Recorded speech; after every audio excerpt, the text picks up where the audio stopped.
Drugs in Surat city એક અભિયાન ચાલી રહ્યું છે। આ અભિયાનમાં મહેરબાન પોલીસ કમિશનર શ્રી તમામ અધિકારીઓ સાથે અવારનવાર સંકલનમાં રહીને કામગીરી કરાવતા હોય છે। રાજ્ય કક્ષાના ગૃહમંત્રી શ્રી પણ આ અભિયાનની અંદર અંગત રસ લઈને કામગીરી કરાવતા હોય છે।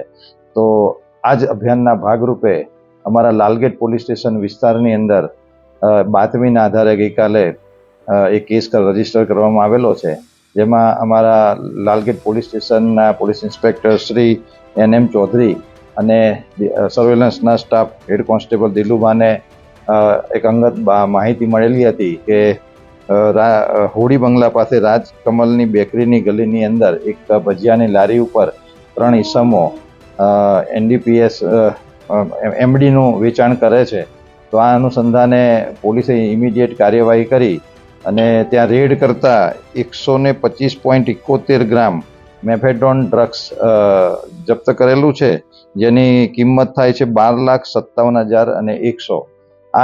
એની સાથે કુલ 4 મોબાઈલ અને એક ડિજિટલ વજન કાંટો અને પ્લાસ્ટિક ભરવાની 85 જેટલી બેગ મળી કુલ 13,32,200 રૂપિયાનો મુદ્દામાલ જપ્ત કરી 3 આરોપીઓની અટક કરવામાં આવેલી છે અને અટક કર્યા પછી એની આગળની કાર્યવાહી રિમાન્ડને મેળવવાની કાર્યવાહી કરવામાં આવશે।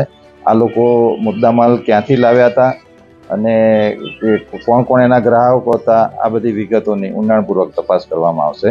આરોપીની અંદર એક મોઇનુદ્દીન સલાઉદ્દીન અંસારી, જે સૈયદપુરા લાલગેટનો રહેવાસી છે, રાશિદ જમાલ ઉર્ફે બનારસી ઉસ્માન ગની અંસારી, જે ફૂલવાડી ભરી માતા વિસ્તારનો રહેવાસી છે, મોહમ્મદ જાફર મોહમ્મદ સિદ્દીકી ગોડિલ, જે અડાજણ પાટિયા રાંદેરનો રહેવાસી છે।